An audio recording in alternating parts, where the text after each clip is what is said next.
नमस्कार, आप देख रहे हैं खबरों की खबर। मैं हूं सुमित अवस्थी। दुनिया दो जगहों पर भयानक युद्धों में फंसी हुई है। इजराइल हमास युद्ध के 2 साल से ज्यादा गुजर चुके हैं और रूस यूक्रेन युद्ध के आज 1000 दिन यानी 3 साल से भी ज्यादा वक्त हो गया है। दोनों में से कोई भी युद्ध विराम की ओर बढ़ता नहीं दिख रहा।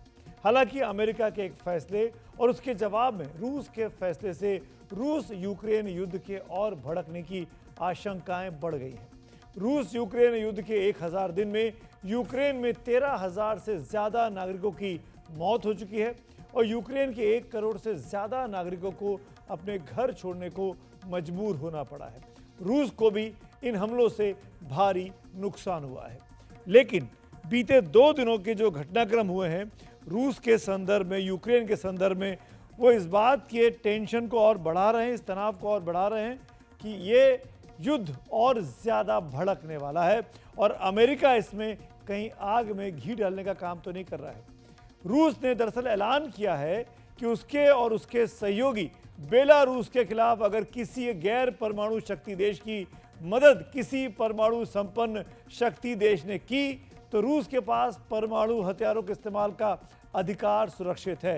यानी अगर रूस और बेलारूस पर कोई हमला करेगा तो रूस पलटकर न्यूक्लियर वॉर का शुरुआत कर सकता है, न्यूक्लियर वेपन का इस्तेमाल कर सकता है। साफ है रूस ने युद्ध की नई रेड लाइन अब तय कर दी है।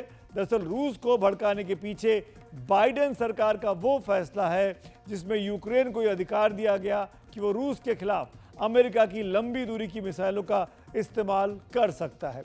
ताज़ा जानकारी के मुताबिक अब से कुछ घंटे पहले यूक्रेन ने एक लंबी दूरी की मिसाइल रूस पर दाग भी दी है। यही हमारी आज की पहली बड़ी खबर है, यही आज की लीड स्टोरी है। सवाल है कि बाइडेन सरकार ने सत्ता छोड़ने से 2 महीने पहले ऐसा फैसला क्यों कर दिया, वो भी तब जब अमेरिका के नवनिर्वाचित राष्ट्रपति डोनाल्ड ट्रंप ये कह चुके हैं कि वो रूस और यूक्रेन युद्ध को खत्म करवा देंगे। क्या बाइडेन सरकार के इस फैसले के पीछे अमेरिका की डीप स्टेट शामिल है? क्या है डीप स्टेट ऑफ अमेरिका? क्या कोई ऐसी ताकतें हैं अमेरिका में जो चाहती हैं कि युद्ध चलता रहे और वो कौन लोग हैं? इस मुद्दे पर विशेषज्ञों के साथ खास बातचीत आज करेंगे। इसके अलावा खबरों की खबर में हम अमेरिका के नवनिर्वाचित राष्ट्रपति डोनाल्ड ट्रंप की उस नीति पर भी बात करेंगे जिसके तहत उन्होंने कहा कि वो अमेरिका में अवैध तौर पर रह रहे प्रवासियों को अमेरिका की सीमा से बाहर खदेड़ देंगे। यानी जो उनका मुद्दा था चुनाव का, उसको जमीन पर उतारने की तैयारी में है इलीगल इमिग्रेंट्स का। इस फैसले का क्या असर होगा, इस पर भी विस्तार से बात करेंगे। अमेरिका से खास मेहमान इस शो में हमारे साथ जुड़ेंगे। लेकिन सबसे पहले बात करते हैं रूसी राष्ट्रपति व्लादिमीर पुतिन के उस बयान की जो ये कह रहा है कि रूस अब परमाणु हथियारों से हमला करने में नहीं हिचकिचाएगा।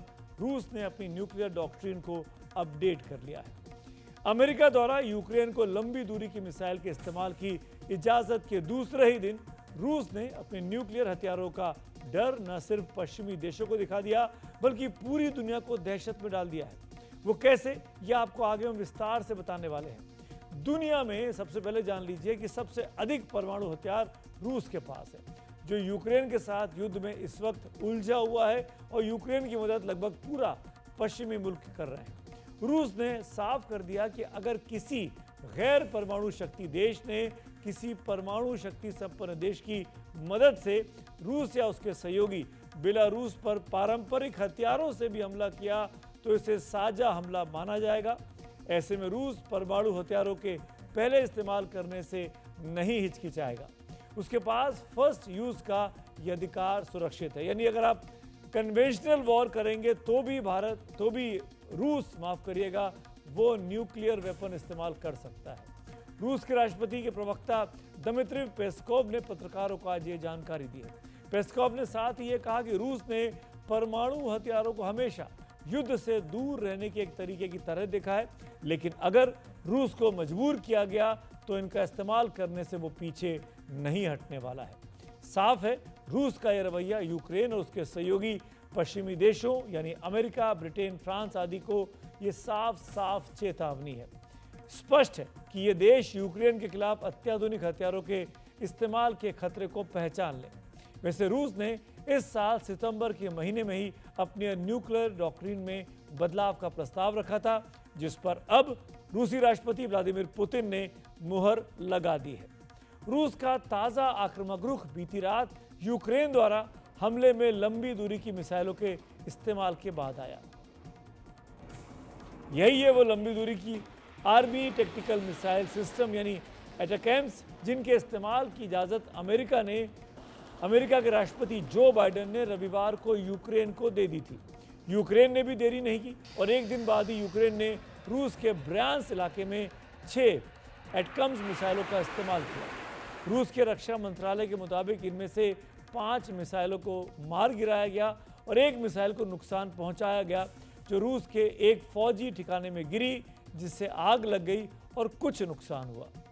अब साफ हो गया है, यूक्रेन द्वारा एटीएकैम्स मिसाइलों के इस्तेमाल के बाद ही रूस ने अपनी न्यूक्लियर डॉक्ट्रिन में आक्रामक बदलाव कर लिया है। एक तरह से ये सब रूस यूक्रेन युद्ध को रीसेट करने जैसा है या और भड़काने वाला है। ये नई जमीन है जो आगे के युद्ध को और ज़्यादा आक्रामक करने वाली है, एक दूसरे पर और ज़्यादा खतरनाक करने वाली है। यूक्रेन ने अब जिन लंबी दूरी की मिसाइलों का इस्तेमाल शुरू किया है वो ATACMS, जिसको एटकम्स भी कहते हैं, ये मिसाइलें 306 किलोमीटर की दूरी तक मार कर सकती हैं। इस नक्शे में आप देख सकते हैं कि रूस का कितना इलाका इन मिसाइलों के दायरे में आता है।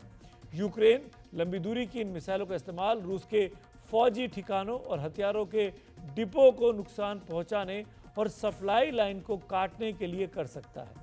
माना जा रहा है कि इन मिसाइलों के इस्तेमाल से यूक्रेन रूस के कुर्स्क इलाके में अपने कब्जे को मजबूत कर सकता है, ताकि भविष्य में रूस के साथ युद्ध विराम की स्थिति में उससे मोल तोल किया जा सके। यूक्रेन ने इस साल अगस्त में रूस को चौंकाते हुए एक बड़े हमले में कुर्स्क के बड़े हिस्से पर कब्जा कर लिया था। रूस के लिए ये काफ़ी बड़ा झटका था और अब जानकारी के मुताबिक रूस कुर्स्क पर वापस अपना कब्जा चाहता है और उसके लिए 50,000 सैनिकों को वहां पर भेज रहा है, जिनमें उत्तर कोरिया के भी 10,000 सैनिक शामिल हैं। जबकि यूक्रेन का तो दावा है कि उत्तर कोरिया के सैनिक रूस की ओर से पहले ही कुर्स्क के मोर्चे पर लड़ रहे हैं। पश्चिमी देशों के मीडिया ने सूत्रों के हवाले से बताया है कि उत्तर कोरिया रूस के लिए अपने 1 लाख सैनिकों को भेज सकता है। इसी नक्शे में अब आप देख सकते हैं कि यूक्रेन का एक बड़ा इलाका रूस के कब्जे में है, जिसे छुड़ाने के लिए यूक्रेन इस वक्त ये युद्ध कर रहा है। रूस यूक्रेन के बीच ताज़ा स्थिति क्या है, इस पर यूक्रेन के ओडेसा से ज़्यादा जानकारी दे रहे हैं हमारे सहयोगी उमा शंकर सिंह। ओडेसा में कल रूस ने बड़ा भयानक हमला किया था। उमा शंकर सिंह यूक्रेन में हैं, क्या बता रहे हैं इस रिपोर्ट में, देखिए। यूक्रेन ने अमेरिका निर्मित लंबी दूरी की मिसाइल से रूस पर हमला कर दिया है। इस बात की पुष्टि जो है वो रूस का जो रक्षा मंत्रालय है उसने भी कर दिया है। जो जानकारी मिली है उसके मुताबिक यूक्रेन की सीमा से तकरीबन 110 किलोमीटर दूर इस हमले को अंजाम दिया गया। ब्रांस्क जो प्रांत है रूस का, वहाँ इस हमले को किया गया, जो कि एक सैन्य ठिकाना था। हालांकि रूस रक्षा मंत्रालय की तरफ से कहा गया है कि जो 6 जो मिसाइलें दागी गई उनमें से 5 को हवा में ही नष्ट कर दिया गया, लेकिन एक मिसाइल जो है उससे मामूली क्षति पहुँची है और कोई हताहत नहीं हुआ है। लेकिन ये जानकारी जो है यूक्रेन की मीडिया की तरफ से आ रही है कि वहाँ जो सैन्य डिपो है वहाँ पे जो हथियारों का जखीरा था उसको काफ़ी नुकसान पहुँचा है। तो ये जो हमला है इस मायने में बहुत अहम है, क्योंकि अमेरिकी राष्ट्रपति जो बाइडेन ने 2 दिन पहले ही यूक्रेन को इस बात की इजाज़त दी कि वो अमेरिका निर्मित मिसाइलों से लंबी दूरी तक जो है वो हमला कर सकता है, और उसके बाद ये पहला हमला जो है कर दिया गया है। इस फैसले के बाद से रूस के जो राष्ट्रपति हैं पुतिन, उन्होंने जो है वो एक नाखुशी जताई थी और क्रेमलिन के प्रवक्ता की तरफ से साफ तौर पे कहा गया था कि उकसावे वाला कदम है। अब जबकि ये हमला हुआ है तो निगाह इस बात पे है कि रूस किस तरह से रिटेलिएट करता है, क्योंकि रूस ने आज ही अपने न्यूक्लियर डॉक्ट्रिन में बदलाव किया है और पहले न्यूक्लियर हथियार का इस्तेमाल नहीं करेंगे, इस पॉलिसी को छोड़ने की बात की है, उसमें कोताही बरतने की बात की है और ये कहा है कि उस नीति पर वो नहीं चलेगा। और अगर परंपरागत हथियारों के ज़रिए भी यूक्रेन जो है रूस पर हमला करता है तो वो न्यूक्लियर हथियार के ज़रिए हमला करने के अपने जो अधिकार है उसको सुरक्षित रखता है। तो एक तरह से एस्केलेशन इस तरह का हुआ है इस पूरे क्षेत्र में पिछले कुछ दिनों में कि ये हमला जो है, ये जो युद्ध है वो बहुत ज़्यादा और तीव्र और बहुत ज़्यादा एक खतरनाक मोड़ लेता दिख रहा है। हालांकि कई जानकार हैं जो मानते हैं कि रूस जो है वो न्यूक्लियर अटैक नहीं करेगा इतनी जल्दी, क्योंकि उसके बाद वो अपने राजनीतिक समर्थक देशों को भी उसका साथ भी वो खो देगा, तो वो बहुत सोच समझ कर ये करेगा। लेकिन जो जेस्चरिंग या जो पॉस्चरिंग रूस की तरफ से दिखाई गई है वो इस बात का आशंका पैदा करता है कि क्या ये जो 6 मिसाइलों के जरिए अटैक किया गया है, लंबी दूरी की मिसाइलों का पहली बार जो इस्तेमाल किया है यूक्रेन की तरफ से, उसके बाद रूस किस रूप में इसका बदला लेगा। पुतिन पहले ही कह चुके हैं कि कोई भी देश अगर जो सप्लाई करता है, नेटो देश जो है, अगर उसके हथियारों के ज़रिए यूक्रेन हमला करता है तो माना जाएगा कि नेटो जो है वो रूस के साथ लड़ाई में आ चुका है, और इस वजह से जो नेटो सदस्य देश हैं उस पर भी रूस हमला करने को जो है वो स्वतंत्र होगा। तो देखना है कि अब जो है स्थिति किस तरफ आगे बढ़ती है। अभी फ़िलहाल तो काफ़ी ज़्यादा तनाव है, इस बात के बावजूद कि जो नए चुन के आए राष्ट्रपति डोनाल्ड ट्रंप हैं उन्होंने कहा था कि वो युद्ध रुकवा देंगे और उस दिशा में काम वो शुरू करते उससे पहले ही अमेरिका की तरफ से जो राष्ट्रपति हैं अभी आखिरी के 2 महीने के पहले उन्होंने मिसाइलों के इस्तेमाल की इजाज़त दी, और वो मिसाइल का इस्तेमाल जो है आज कर लिया गया है। तो काफ़ी ज़्यादा इस पूरे तनाव में ये पूरा इलाका है। देखना है कि युद्ध अब किस करवट आगे बढ़ता है। वैसे रूस ने भी पिछले दिनों यूक्रेन के खिलाफ मिसाइलों और ड्रोन से अपने हमले काफ़ी तेज़ किए। कल रूस ने यूक्रेन के पोर्ट सिटी ओडेसा पर बड़ा हमला किया पलटकर, जिसमें जन धन की भारी हानि हुई है। रूस ने कल यूक्रेन पर जो हमला किया वो बीते कुछ महीनों का सबसे भयानक हमला रहा। रूस के निशाने पर यूक्रेन का बुनियादी ढांचा है, खास तौर पर उसके बिजली उत्पादन के ठिकाने, जिन्हें वो सर्दियों से पहले बर्बाद करने की कोशिश में है। यूक्रेन में भारी सर्दी पड़ती है, बिजली के बिना सर्दियों का गुजारा बहुत मुश्किल हो सकता है यूक्रेनी नागरिकों के लिए। इस बीच यूक्रेन गए हमारे सहयोगी फॉरेन अफेयर्स के एडिटर उमाशंकर सिंह अब से कुछ देर पहले यूक्रेन की पोर्ट सिटी ओडेसा भी पहुंच गए, जहां कल रूस ने भयानक हमला किया था। देखते हैं उमाशंकर की ये रिपोर्ट। ये यूक्रेन का तटीय शहर ओडेसा है और यहाँ अभी शाम के 5:30 बजे हैं, लेकिन शहर जो है बिल्कुल खामोशी में चला गया है। और यहाँ जो अंधेरा आप देख रहे हैं वो इस वजह से है क्योंकि लगातार जो रूस का हमला हो रहा है उस वजह से यहाँ पे बिजली की भारी किल्लत है। कुछ स्ट्रीट लाइट्स ज़रूर जो हैं वो जल रहे हैं, लेकिन यहाँ जो है वो अमूमन लोग जो हैं वो अंधेरे में रात बिताने को मंजूर हैं। जो रूस ने एनर्जी इंफ्रास्ट्रक्चर पे हमले किए हैं उसकी वजह से 65% जो क्षमता है यूक्रेन की अपनी ऊर्जा उत्पादन की वो जाती रही है।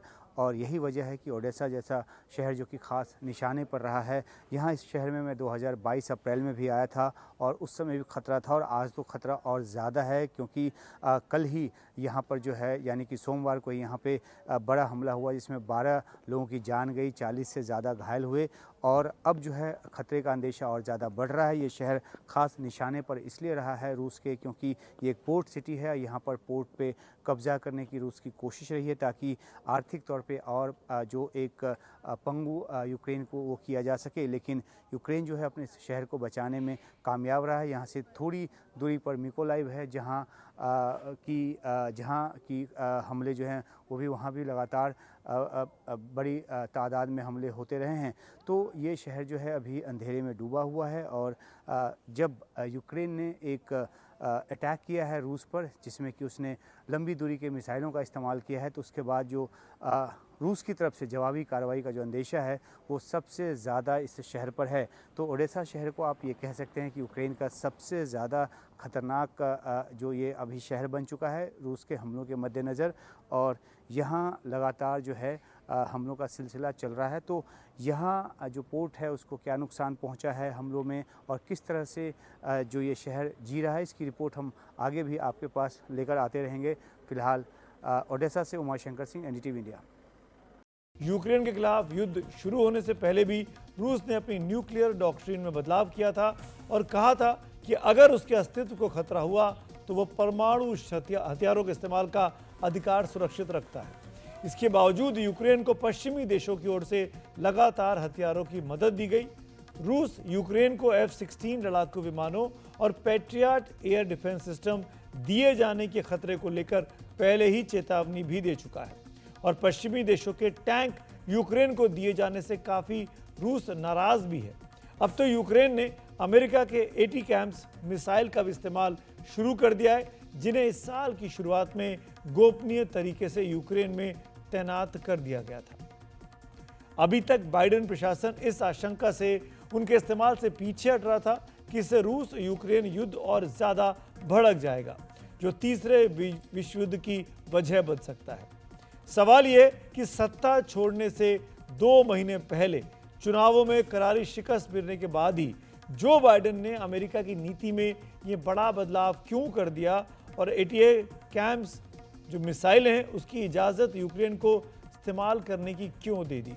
ये बड़ा बदलाव अमेरिका की नीति में क्यों आया है, वो भी तब जब अमेरिका के नवनिर्वाचित राष्ट्रपति डोनाल्ड ट्रंप ने बार बार कह चुके हैं, तमाम कैंपेन के दौरान कहा कि वो रूस और यूक्रेन का युद्ध खत्म करवा देंगे। पश्चिमी मीडिया के हवाले से यह खबर आ चुकी है कि डोनाल्ड ट्रंप चुनाव जीतने के बाद रूस के राष्ट्रपति व्लादिमीर पुतिन से बात भी कर चुके हैं, वो यूक्रेन के खिलाफ युद्ध को और ना भड़काएं। हालांकि रूस ने बाद में इस खबर से इनकार कर दिया था।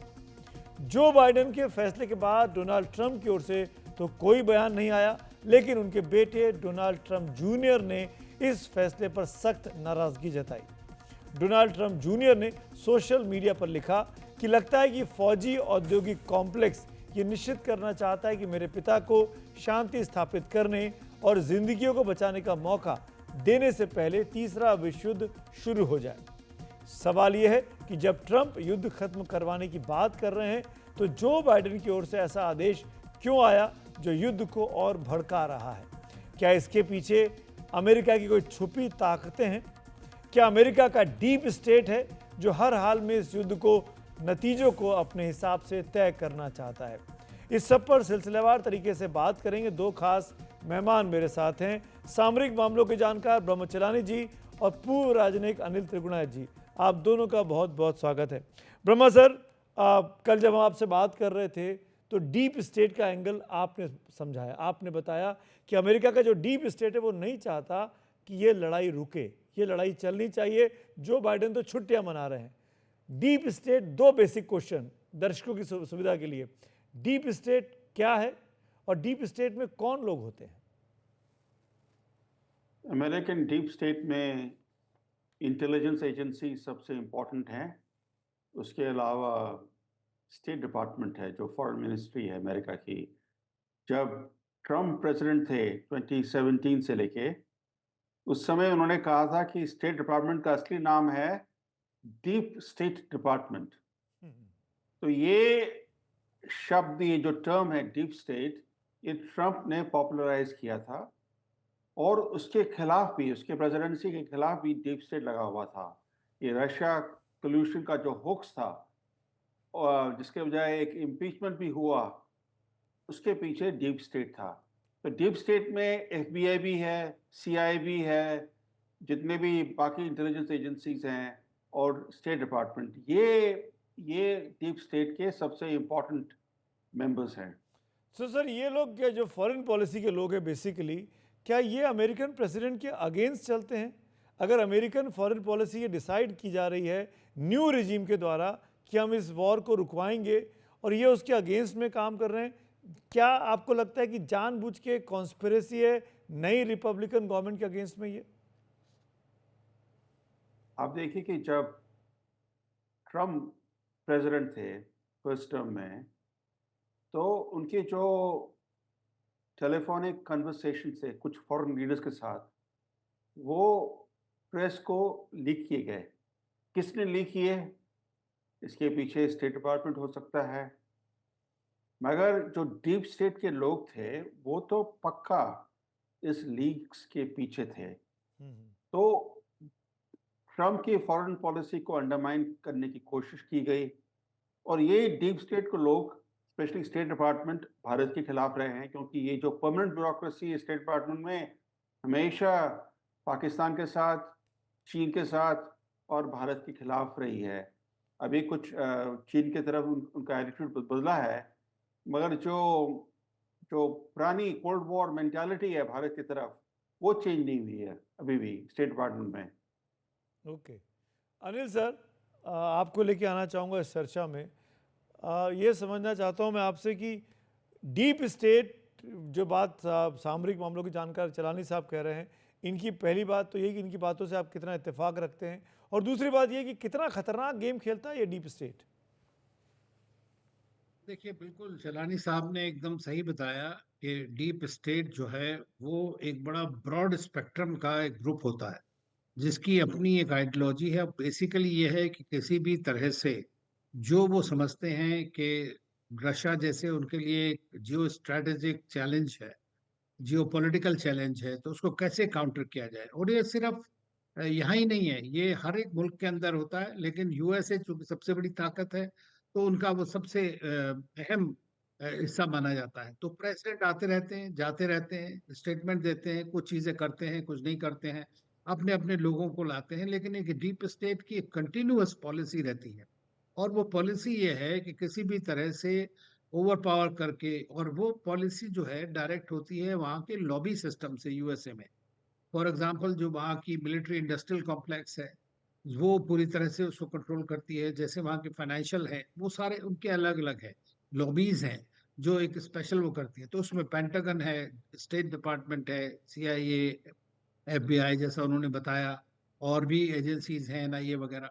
तो इस तरह उनका यही रहता है कि किस तरह से एक तरह का जियोपॉलिटिकल कंटेस्टेशन बना रहे जिसमें यूएसए की एक सुपीरियोरिटी रहे। अब प्रेसिडेंट ट्रम्प जो है एक डिसरप्टर है, और पहले टर्म में भी उन्होंने किया, लेकिन इस बार वो थोड़ा सोच समझ के लोगों को ला रहे हैं और पूरी तरह से तैयारी के साथ आ रहे हैं। तो एक उन्होंने 4 साल तो पावर में देखा जब उनको काम नहीं करने दिया।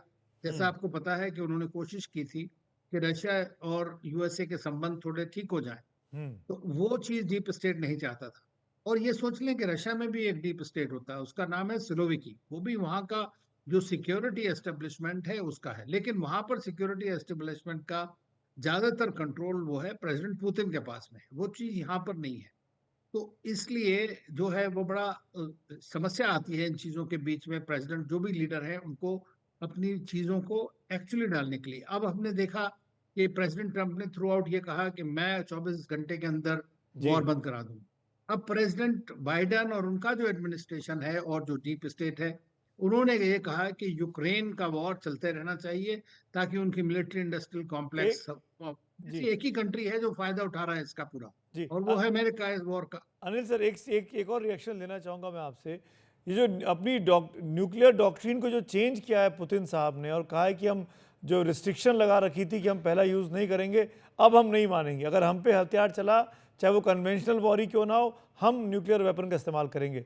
इसको कितना बड़ा खतरा है ये इस युद्ध के लिए ये? देखिए, अब आजकल न्यूक्लियर वेपन, मैं तो ये देख रहा हूँ कि जो न्यूक्लियर वेपन स्टेट्स हैं सभी अपनी अपनी न्यूक्लियर नीति के अंदर वो ला रही हैं परिवर्तन। और वो परिवर्तन ये है कि सबसे पहले कि थ्रेशोल्ड जो होता है, पहले ये था जैसे कंट्रीज कहते थे कि भाई नॉन न्यूक्लियर कंट्री के ऊपर हम अटैक नहीं करेंगे, या जब तक हमारे ऊपर अटैक नहीं आएगा या थ्रेट नहीं होगा तब तक नहीं होगा। तो फर्स्ट रिस्पॉन्स जो है, रिस्पॉन्ड मैकेनिज्म थी, डिटरेंस मैकेनिज्म थी। आज की डेट में it has become a weapon of deterrence and destruction. तो अभी प्रेसिडेंट पुतिन ने जो है, आपको पता है कि सितंबर में ही उन्होंने उसके अंदर बदलाव लाए थे। जैसे कोई मिसाइल अटैक होगा या उनके लीडर के ऊपर अटैक होगा या मास डिस्ट्रक्शन, जैसे वेपन ऑफ मास डिस्ट्रक्शन के खिलाफ लाया जाएगा, या उनकी मिलिट्री फैसिलिटीज के ऊपर अटैक होगा। जी। लेकिन उन्होंने हमेशा ये कहा कि मैं न्यूक्लियर इस्तेमाल नहीं करना चाहता हूँ। ये बार बार कही बात है। मैं अभी वल्दाई डिस्कशन में रशिया में था, वहां पे भी उन्होंने ये बात कही। तो ये नहीं है कि कोई आदमी खुशी से करता है, लेकिन आप वो भी एक जानते हैं कि हमारे उनके पास सबसे ज्यादा और नंबर्स जो हैं, वो बिगेस्ट वेपन स्टेट है रशिया इस वक्त। और वो पूरी तरह से देख रहा है कि उनका वॉर जो है वो चल रहा है अमेरिका और वेस्ट राइट। के साथ पूरा, ये यूक्रेन के साथ वॉर नहीं है। तो अब जो चेंजेस आए हैं उससे ये है कि लोअर थ्रेशोल्ड हो गया, क्योंकि जब अमेरिका ने ये अलाउ कर दिया कि जी। उनकी जो लॉन्ग रेंज मिसाइल्स हैं वो अटैक कर सकती हैं रशिया के अंदर में, तो अब वो कहीं पर भी आ सकती हैं। तो उसके लिए उन्होंने ये मैं समझता हूँ डिटरेंस का जो लेवल नीचे लाए हैं वो, उससे लगता है मुझे कि वो सिर्फ ये है कि हम कभी भी यूज कर सकते हैं, और अगर वो यूज किया तो उसका मतलब है कि पूरा यूरोप और ये सारा एरिया जो है उसके अंदर खतरे में आ मतलब जाएगा। वहाँ के एक नए बड़े और ख़तरनाक खतरे की ओर हम लोग आगे बढ़ रहे हैं। आप शुक्रिया ब्रह्मा सर, शुक्रिया अनिल जी बात करने के लिए। तो अमेरिका ने क्योंकि छेड़ दिया है पुतिन को, तो पुतिन भी शांत नहीं बैठना चाहते हैं। शायद यही उन्होंने अपनी रिजीम में चेंज करके दिखाया है। और अब बात करते हैं अमेरिका से जुड़े एक और बड़े और अहम मुद्दे की, जो सीधे तौर पर भारतीयों पर भी असर डालने वाला है। अमेरिका के नवनिर्वाचित राष्ट्रपति डोनाल्ड ट्रंप ने चुनाव से पहले ही अपनी प्राथमिकताएं साबित कर दी थी और चुनाव जीतने के बाद उन्हें पूरा करने के लिए अपनी टीम भी तैयार वो करते जा रहे हैं। आए दिन उनके एजेंडे से जुड़ी नई और चौंकाने वाली बात सामने आ रही है। इस एजेंडे में अमेरिका में अवैध तरीके से रह रहे प्रवासियों का मुद्दा भी शामिल रहा। डोनाल्ड ट्रंप ने यह साफ कर दिया है कि 20 जनवरी को सत्ता संभालते ही वो अमेरिका की सीमाओं पर नेशनल इमरजेंसी घोषित कर देंगे और बिना दस्तावेज के अमेरिका में रह रहे प्रवासियों को उनके देशों में भेजने के लिए सेना का भी इस्तेमाल करने से नहीं चूकेंगे। इस सिलसिले में ट्रंप ने अपने social media platform truth social पर रिपब्लिकन पार्टी के एक कार्यकर्ता की पोस्ट पर लिखा ट्रू। इस पोस्ट में कहा गया था कि ट्रंप बाइडेन के दौर में हुई घुसपैठ को पलटने और बड़े पैमाने पर लोगों को वापस भेजने के लिए नेशनल इमरजेंसी का ऐलान करने और सेना के इस्तेमाल के लिए तैयार हैं। तो ट्रंप ने लिखा पलटकर ट्रू, यानी सच है, वो ऐसा करेंगे। ट्रंप हमेशा से ही अमेरिका में बढ़ते अपराध और कानून व्यवस्था से जुड़ी चिंताओं के पीछे अवैध अप्रवासियों को एक बड़ी वजह मानते हैं। उन्होंने ठाना हुआ है कि वो अमेरिका के इतिहास में सबसे बड़ा प्रत्यर्पण यानी प्रवासियों को उनके देशों में वापस भेजने का काम करेंगे। राष्ट्रपति पद के लिए चुनाव के प्रचार में उन्होंने लगभग हर भाषण में इस मुद्दे को प्रमुखता से उठाया था और बाइडेन सरकार पर आरोप लगाया था कि उनके दौर में अमेरिका में अवैध घुसपैठ को बढ़ावा दिया गया है। अवैध घुसपैठ पर चुप्पी साधे हुई थी बाइडेन सरकार।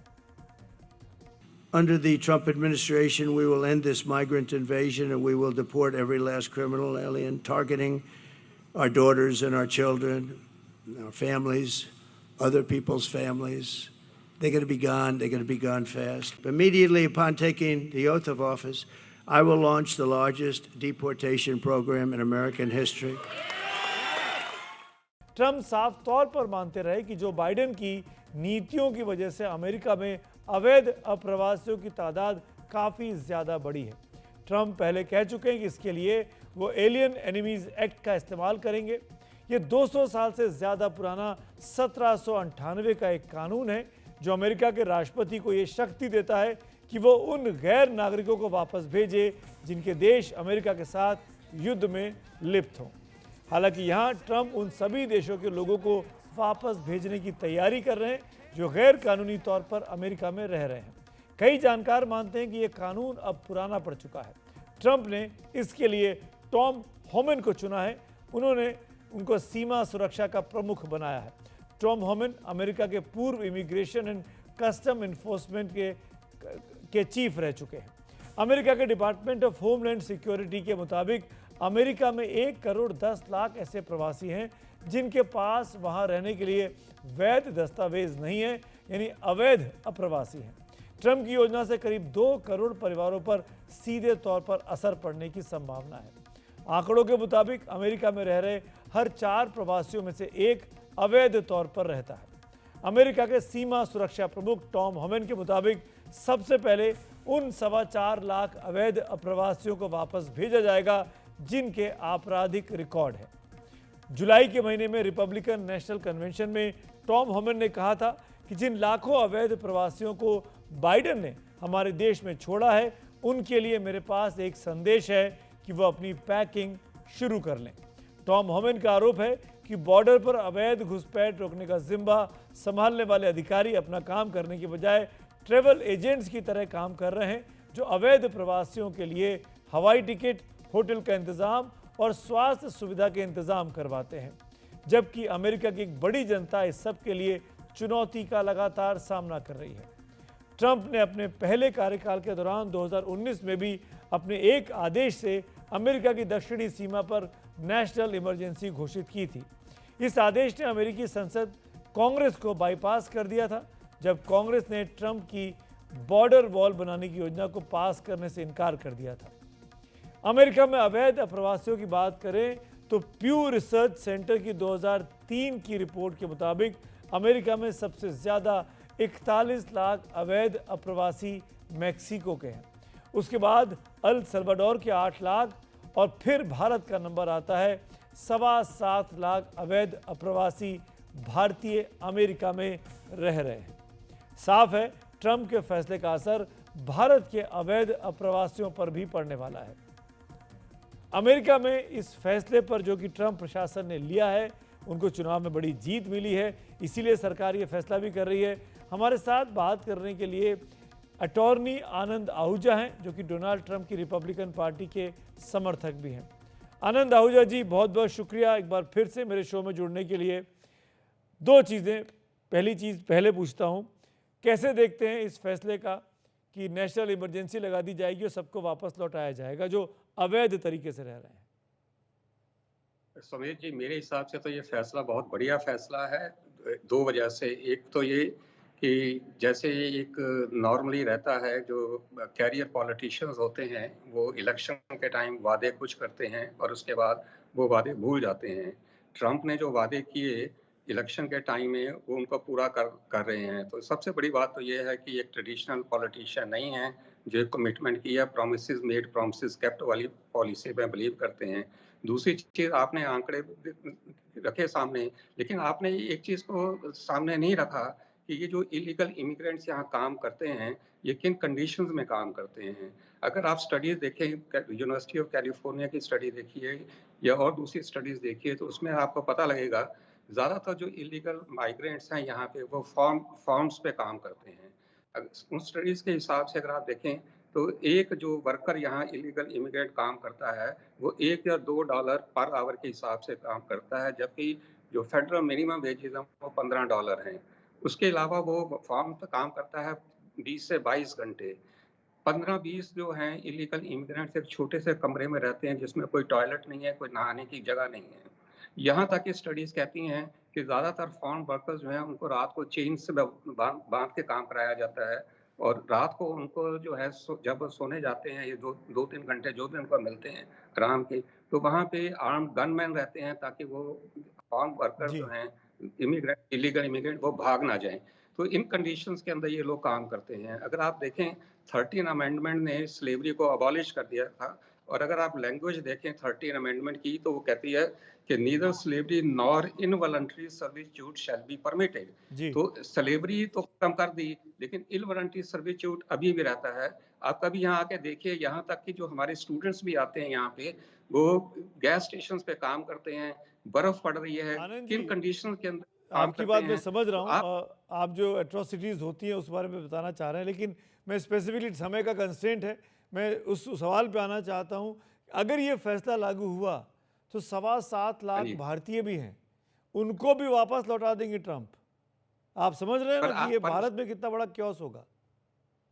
समीर जी, पर आप उसमें सिल्वर लाइन ही नहीं देख रहे हैं। जो 1.25 लाख यहाँ भारतीय इलीगली आते हैं वो बेसिकली असाइलम की यहाँ पिटीशन फाइल करते हैं, और असाइलम की पिटीशन फाइल करने के लिए वो ये कहते हैं कि हमारे जो इंडिया के अंदर गवर्नमेंट है वो हमारे पे अत्याचार कर रही है, परसिक्यूट कर रही है, और इस बहाने जो है वो एंटी इंडिया यहाँ पे एक एलिमेंट क्रिएट करते हैं।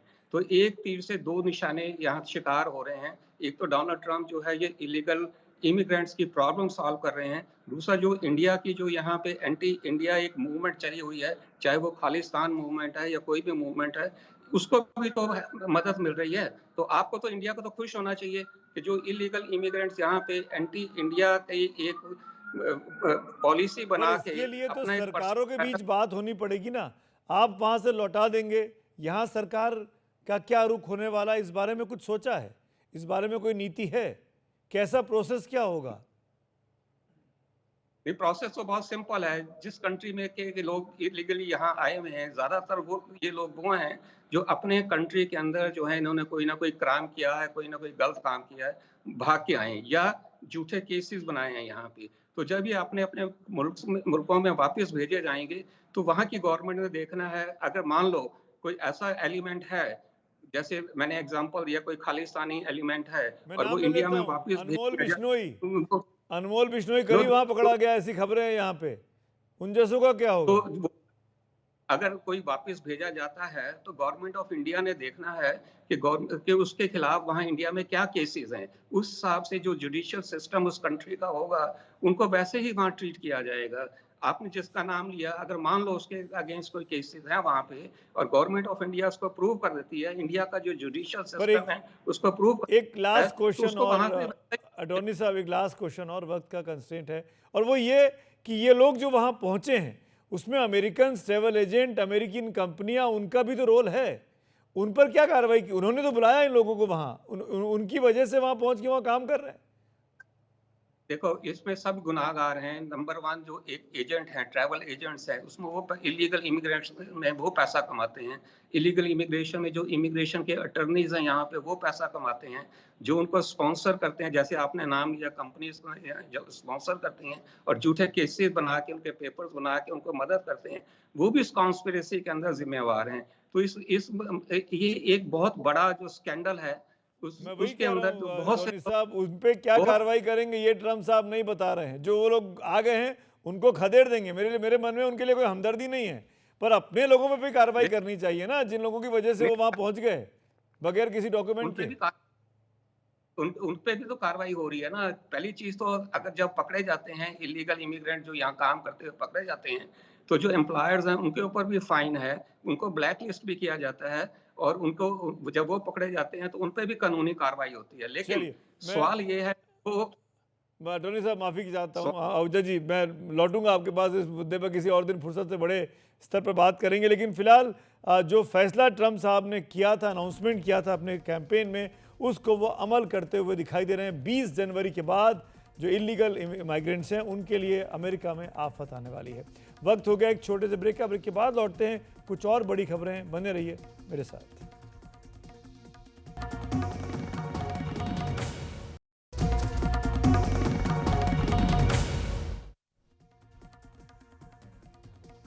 एक बार फिर आप सबका स्वागत है। बात करते हैं, कल चुनाव है महाराष्ट्र में और झारखंड की बची हुई सीटों पर मतदान होना है, लेकिन उसके ठीक पहले बहुत बड़ा कैश कांड एक सामने आया। महाराष्ट्र विधानसभा चुनाव की सभी 288 सीटों के लिए मतदान में कुछ ही घंटे बाकी हैं। मतदान से ठीक एक दिन पहले आज बीजेपी के लिए एक बड़ी खबर, बड़ी मुसीबत लेकर आई है। बीजेपी के दिग्गज और राष्ट्रीय महासचिव विनोद तावड़े को लेकर एक नोट कांड खड़ा हो गया है। मुंबई के करीबी इलाके नाला सुपारा में विनोद तावड़े पर नोट बांटने का आरोप लग गया है। इससे जुड़ी तस्वीरें तेजी से मीडिया की सुर्खियां बन गई हैं, वायरल हो गई हैं। विपक्ष ने विनोद तावड़े की गिरफ्तारी की मांग की है। हालांकि इस मामले में जो एफआईआर दायर हुई है उसमें विनोद तावड़े का नाम नहीं है, लेकिन एक एफआईआर विनोद तावड़े के खिलाफ भी हुई है। क्या है पूरा मामला, देखिए इस रिपोर्ट में। बहुजन विकास अघाड़ी के कार्यकर्ताओं के बीच घिरे बीजेपी के महासचिव विनोद तावड़े।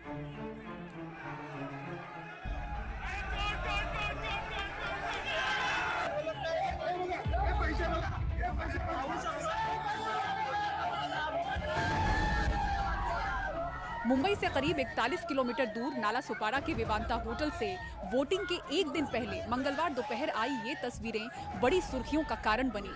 बहुजन विकास अघाड़ी के विधायक क्षितिज ठाकुर और उनके कार्यकर्ताओं ने लिफाफे से नोट और डायरी निकालकर लहराते हुए आरोप लगाया कि विनोद तावड़े और उनके लोग वोट से पहले नोट बांट रहे हैं। 5 करोड़ रुपए बांटने के आरोप लगाए। तावड़े होटल से न निकल सके, इसलिए उनकी कार के टायर की हवा भी निकाल दी गई। करीब 4 घंटे तक ये हंगामा चलता रहा। फिर बीजेपी के नेता विनोद तावड़े, आरोप लगाने वाले क्षितिज ठाकुर और उनके पिता बहुजन विकास अघाड़ी के अध्यक्ष हितेंद्र ठाकुर ने साझा प्रेस कॉन्फ्रेंस की। आज मैं वहां से गुजरते समय फोन करके पूछा कैसे चल रहा है। मुझे राजन नाइक उम्मीदवार ने कहा कि हम सब बैठे, आप चाय पीने आ जाओ। मैं चाय पीने गया और 200-250 बूथ प्रमुख थे, तो हितेंद्र ठाकुर जी और उनके बेटे को लगा कि मैं पैसे बांटने आया हूं। वो 200-250 कार्यकर्ता उनके आए, चिल्लाने लगे, हंगामा हो गया। मैंने पुलिस को कहा, चुनाव आयोग को कहा कि आप सीसीटीवी फुटेज देखिए, जो चेक करना है वो कीजिए। जो कार्यकर्ता दिन रात पार्टी के लिए मेहनत करता है उसके साथ चाय पीने के लिए जाना कुछ गलत नहीं। और मैं 40 साल से राजनीति करता हूं, मेरे जीवन में कभी पैसे का मामला आया नहीं, ये दुनिया जानती है। अभी वो क्या एक्शन लेते हैं, मेरे को उनसे आशा तो है नहीं, पुलिस और इलेक्शन कमीशन से, कि वो उनके प्रेशर के नीचे कुछ नहीं करेंगे। प्रेस कॉन्फ्रेंस भी इन पर भारी पड़ी। मामले में कुल 4 एफआईआर दर्ज हुई। हालांकि जिलाधिकारी ने एनडीटीवी को बताया कि कैश कांड मामले में दर्ज हुई एफआईआर में विनोद तावड़े आरोपी नहीं बनाए गए हैं। 2 एफआईआर हुई है, उसमें 1 एफआईआर में विनोद तावड़े जी का नाम है और दूसरा एफआईआर है वो जिसके नाम पे रूम बुक थी और जिस रूम में वो कैश मिली है उसके ऊपर को एफआईआर दर्ज हुआ है और अभी तक 2 एफआईआर दर्ज हुए हैं और अब तक 9,93,500 ऐसा कैश मिला। विपक्ष को एक बड़ा मुद्दा मिल गया। संजय राउत ने कहा विनोद तावड़े को फंसाने की ये चाल बीजेपी की ही है। तावड़े जी को जिस प्रकार से लोगों ने घेर लिया, वहाँ के कार्यकर्ताओं ने, मुझे आश्चर्य होता है कि अब पार्टी के अंदर ही कुछ ऐसा मामला हुआ है इंटरनल पॉलिटिक्स में महाराष्ट्र के गृह मंत्रालय की तरफ से कि तावड़े जी को ऊपर नज़र रखो, तावड़े जी के पास कौन जा रहा है आ रहा है और इस बारे में पूरी जानकारी वो जहाँ बैठे थे काम करने के लिए उन विरोधियों को दे दो। वैसा ही सब कुछ पूरा ड्रामा हो गया है। इतने सालों से तावड़े जी और बीजेपी वाले काम करते हैं महाराष्ट्र में, अभी भी चल रहा है, लेकिन तावड़े जी को ही क्यों पकड़ कर दिया? विपक्ष विनोद तावड़े की गिरफ्तारी की मांग पर अड़ा है। महाराष्ट्र में बीजेपी हार मान लिया है, इसके वजह से उन्होंने पैसा बांटना शुरू कर दिया है। विनोद तावड़े ने जो काम किया है उसके लिए उनको अरेस्ट करना चाहिए, उनका ऊपर केस चलाना चाहिए और जिसने भी पैसा बांटा है उसके ऊपर कार्रवाई होना चाहिए। ये बीजेपी का नोट जिहाद है। पैसा मतलब बांटेंगे, पैसा बांटेंगे और हम जीतेंगे, बांटेंगे और जीतेंगे, ऐसा कुछ लग रहा है। तो इसके ऊपर सख्त से सख्त कार्रवाई होनी चाहिए। अब देखते हैं चुनाव आयोग क्या कर रहा है। सिर्फ केस डालकर भागने की कोशिश नहीं होनी चाहिए या उनको भगाना नहीं चाहिए, कार्रवाई तो जरूर होनी चाहिए। बड़े नेताओं के बैग थैले की जांच के उठे मसले के बीच वोटिंग से पहले नोटकांड का ये मामला बीजेपी के लिए बड़ी किरकिरी साबित हुआ। नाला सुपारा के एसी विवांता होटल में कई घंटों की चली जांच के बीच 9,93,000 रुपए कैश बरामद तो किए गए, लेकिन कैश कांड पर जो एफआईआर हुई उसमें विनोद तावड़े का नाम नहीं, जिसने इस मामले को नया मोड़ दे दिया है। मुंबई से सटे नाला सुपारा के विवांता होटल से कैमरा पर्सन संजय मंडल के साथ पूजा भारद्वाज, एनडीटीवी इंडिया। वरिष्ठ पत्रकार विजय चोरमरे साहब मेरे साथ हैं। कल सुबह वोटिंग होनी है, उसके पहले ये बड़ा एपिसोड सामने आ गया है। विजय सर, पहली बात, कितना असर होगा इस खबर का जो बीजेपी के लिए कितनी बड़ी मुसीबत है ये?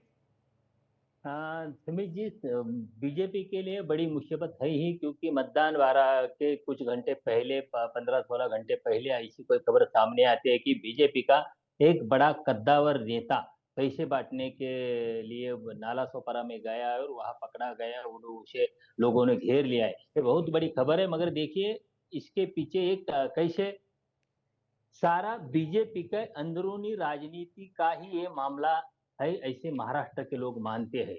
क्योंकि देखिए 2014 के बाद विजय सर, 2019 में विनोद तावड़े साहब सिटिंग मंत्री थे फडणवीस साहब की सरकार में और उनको टिकट नहीं मिला था, वो चुनाव विधानसभा का नहीं लड़ पाए थे पिछली बार।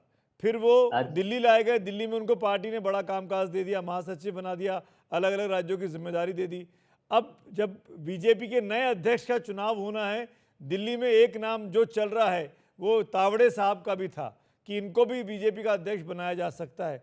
क्या आप उसी ओर इशारा कर रहे हैं कि पार्टी के भीतर विनोद तावड़े के जो दुश्मन हैं उन्होंने ये ट्रैप लगाया, उन्होंने फंसा दिया? नहीं, एक आपने बताई हो बीजेपी के राष्ट्रीय अध्यक्ष का मसला है और दूसरा मसला है महाराष्ट्र के मुख्यमंत्री पद का। देखिए 2014 के बाद बीजेपी के अंदर जिन जिन नेताओं ने मुख्यमंत्री पद की मंशा रखी वो सारे राजनीति से बाहर फेंक दिए गए। देखो एकनाथ खड़से का क्या हाल हुआ, पंकजा मुंडे का क्या हाल हुआ और विनोद तावड़े का क्या हाल हुआ। विनोद तावड़े को तो आपने बताया कि 2019 में टिकट भी नहीं दिया था। तो जब से 2 साल से जब विनोद तावड़े राष्ट्रीय स्तर पर काम कर रहे और राष्ट्रीय स्तर पर अच्छा काम कर रहे, ऐसे ही महाराष्ट्र के लोग मानते हैं, तब से विनोद तावड़े अगले मुख्यमंत्री के नाम के दावेदार हो सकते हैं, मुख्यमंत्री के प्रत्याशी हो सकते हैं, बीजेपी की अगर सरकार आ सकती है तो। ऐसी भी चर्चा चल रही। मुझे लगता है मुख्यमंत्री पद की मंशा और मुख्यमंत्री पद के लिए उनका नाम दोबारा आना ही इस कांड यही इशारा संजय राउत भी अपनी बाइट में दे रहे थे, साउंड बाइट में, कि बीजेपी का अंदरूनी खेल है ये। ये बहुजन विकास आघाड़ी का खेल नहीं है, ये बीजेपी का अंदरूनी खेल है। लेकिन एक सवाल ये, कौन है विनोद तावड़े साहब का सबसे बड़ा प्रतिद्वंदी? कुछ नाम जो बीजेपी के चलते हैं मुख्यमंत्री पद की रेस में, उन्हीं में से कोई? देखिए, ये संजय राउत साहब ने इशारा किया है और सब लोग जानते हैं कि इसके पीछे देवेंद्र फडणवीस से हो सकते हैं। होम मिनिस्टर के इशारे के बिना ये नहीं हो सकता और होम मिनिस्टर देवेंद्र फडणवीस है। इसीलिए मुझे लगता है सारा इशारा इस खेल का सारा देवेंद्र फडणवीस की तरफ ही जा रहा है। पर ये कहना, देवेंद्र फडणवीस और विनोद तावड़े एक साथ राजनीति में आए, पहले छात्र राजनीति, फिर प्रदेश की राजनीति, फिर संगठन की राजनीति, दोनों हम उम्र हैं, दोनों बड़े नेता हैं महाराष्ट्र के, क्या इतना बड़ा खेल कर पाएंगे? क्या पूरी पार्टी साथ होगी? आज के दिन देवेंद्र फडणवीस जी को चैलेंज देने वाला, या तो राष्ट्रीय अध्यक्ष के लिए और दूसरा महाराष्ट्र के मुख्यमंत्री पद के लिए भी महाराष्ट्र की बीजेपी में दूसरा कोई कद्दावर नेता बचा नहीं है अभी। कोई नेता नहीं, विनोद तावड़े ही पिछले 2 साल से 2019 में टिकट कटने के बाद राष्ट्रीय स्तर पर जिम्मेदारी सौंपने के बाद पिछले 2 साल के उभर के आ रहे थे और चर्चा। एक आखिरी सवाल विजय जी, वक्त की कमी है। गृह मंत्रालय का कामकाज भी बीजेपी के पास है, देवेंद्र फडणवीस के पास है, पुलिस भी है। आपको लगता है कि इस मामले में कार्रवाई होगी विनोद तावड़े पर उस हद तक? नहीं, मुझे लगता है विनोद तावड़े पर ऐसी कोई कार्रवाई नहीं होगी। जो एफआईआर दाखिल हुए हैं उससे लगता है, मगर कार्रवाई की कोई जरूरत नहीं। जो होना था आज हो गया, देश के सामने सारे टीवी चैनलों पर आ गया। वो जो बाकी पुलिस की कार्रवाई और कोई कार्रवाई मुझे लगता है कि इतनी अहम नहीं रहती। चलिए विजय जी, शुक्रिया इस जानकारी के लिए। यानी विजय चोरमरे वरिष्ठ पत्रकार हमको बता रहे हैं कि जो परिस्थिति दिखाई दे रही है वो ऐसा है कि बीजेपी के अंदरूनी पॉलिटिक्स की वजह से विनोद तावड़े को कहीं फंसा न दिया गया हो। आज खबरों की खबर में हमारे साथ इतना ही। शुभ रात्रि।